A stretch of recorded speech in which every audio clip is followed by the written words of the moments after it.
Waouh, ça faisait un bail qu'on s'était pas vu. Alors, comment vous allez? Comment c'était Noël, le nouvel an, tout ça, tout ça? Ça s'est bien passé? Et les partiels, on en parle?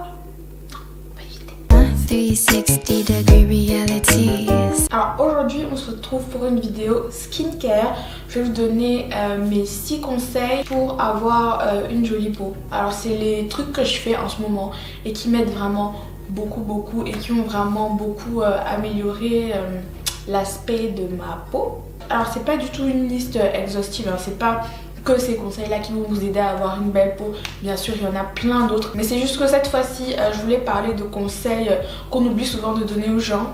Je voulais revenir sur les basiques quoi, et les basiques qui sont vraiment importants et qu'on a tendance à oublier, voilà.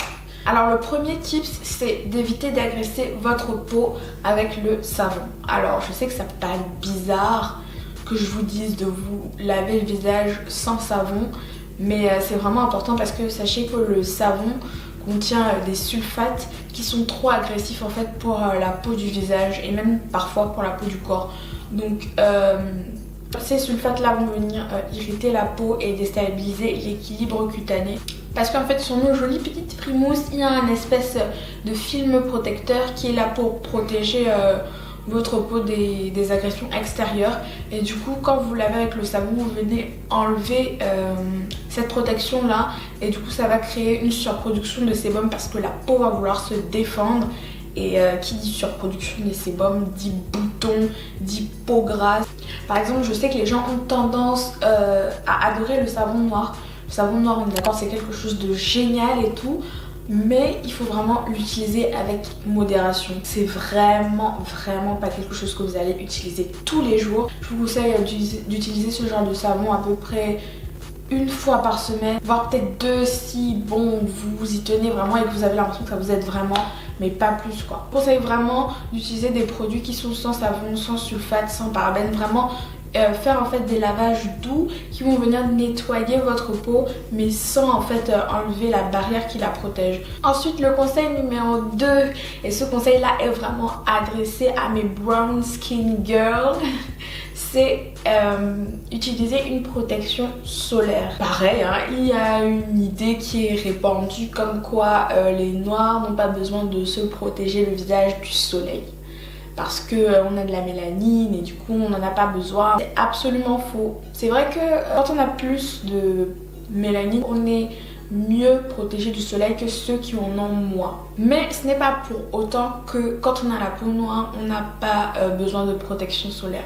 Je pense que la protection solaire c'est quelque chose de vraiment indispensable pour avoir une peau saine parce que les rayons UV ça va venir créer des taches et on sait très bien que les personnes qui ont la peau noire ont très souvent des taches pigmentaires sur le visage. Donc ce que je vous conseille vivement de faire, c'est d'opter pour une crème de jour avec un SPF minimum 30 et à utiliser même pendant l'hiver parce que même pendant l'hiver il y a des rayons UV.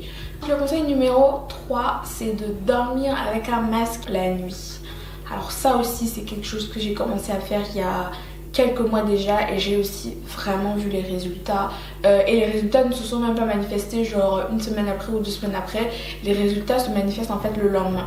Sachez que quand vous dormez, c'est le moment où votre peau se régénère le plus et c'est le moment où elle absorbe facilement tout ce que vous lui mettez dessus. Donc si vous voulez soigner votre peau et que vous voulez que les actifs pénètrent vraiment dans votre peau, que ce soit pour un soin anti-âge, anti-rides, je crois que c'est la même chose, hydratant, lumineux, pour apporter de l'éclat. Peu importe le but du masque, je vous conseille vivement de l'appliquer la nuit. Alors, le lendemain, votre peau sera plus lisse, plus nette, plus éclatante, plus hydratée et ça c'est vraiment un truc qui fonctionne vraiment genre. Alors moi il y a 2 masques que j'utilise, un de la marque Clarins et un autre de la marque Origins. Après vous n'êtes pas du tout obligé d'utiliser un masque du commerce. Ce qui marche bien aussi pour moi c'est l'huile de coco, vous massez bien et tout, vous dormez avec. Vous avez aussi l'huile d'olive et l'huile de jojoba. Je sais que ces 3 huiles là sont des huiles qui pénètrent vraiment dans la peau et même dans les cheveux. En fait j'en reviens à chaque fois que je me réveille, j'en reviens toujours pas. Genre je passais et tout devant le miroir, je me suis revenue, je me suis dit waouh. Ensuite le 4e conseil que je vais vous donner, ça peut paraître tout bête mais je pense que c'est important de le dire, c'est soyez régulier dans votre routine. Je pense que c'est vraiment important d'intégrer des gestes simples mais réguliers à votre routine parce que c'est vraiment là que vous verrez les résultats en fait. C'est-à-dire que si vous vous êtes dit que une fois par semaine je fais gommage et masque, une fois par semaine vous faites gommage et masque. Ça c'est même pareil dans tous les domaines de votre vie. Si vous voulez réussir quelque chose et optimiser quelque chose, faut le faire tout le temps et bien. Et justement pour pouvoir faire tous ces gestes là tout le temps et être régulier, il faut que ça reste simple en fait. Et ensuite le 5e conseil, apprenez à connaître votre peau. Un bouton, ça peut se former pour 1001 raisons. Ça peut être parce que vous avez vos règles, parce que vous avez mangé un truc qu'il fallait pas, parce que vous avez mangé trop gras, parce que vous avez touché votre peau et que votre doigt était sale. Enfin, ça peut être pour 1001 raisons. Donc, quand vous regardez des vidéos de skincare sur YouTube et que vous voyez une fille qui avait d'énormes boutons passer à une peau hyper smooth, hyper lisse et tout, et que vous vous dites « Oh, je vais tout faire comme elle et tout va s'arranger », sachez que ça ne doit pas se passer comme ça. Pour bien vous occuper de votre peau et pour bien répondre à ses besoins, il faut être attentive à tout votre corps en fait. Et tout ça c'est lié étroitement à une certaine hygiène de vie. Donc posez-vous des questions sur est-ce que vous buvez assez d'eau, est-ce que c'est pas votre pilule qui vous fait avoir des boutons, est-ce que c'est pas vos règles, est-ce que c'est pas ce que vous mangez. C'est aussi important de savoir quel est votre type de peau pour savoir quels sont les produits adaptés à votre type de peau. Il suffit soit de l'observer, placez-vous devant le miroir un jour et observez votre peau, regardez où il y a un peu plus de boutons, où elle paraît un peu plus sèche, où il y a un petit peu de ridules. Ou alors ce que vous pouvez faire, et ça c'est vraiment cool, c'est que vous pouvez aller dans des instituts où on vous fait un diagnostic de peau gratuit. Alors voilà, j'espère que cette petite vidéo vous a plu.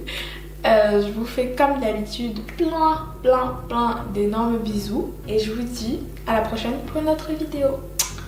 Ciao. Ah oui, et je voulais dire un truc, ne désespérez pas quand vous voyez des taches apparaître sur votre visage ou des boutons, parce que c'est tout à fait normal, on est des humains, tout le monde en a. Voilà, bisous.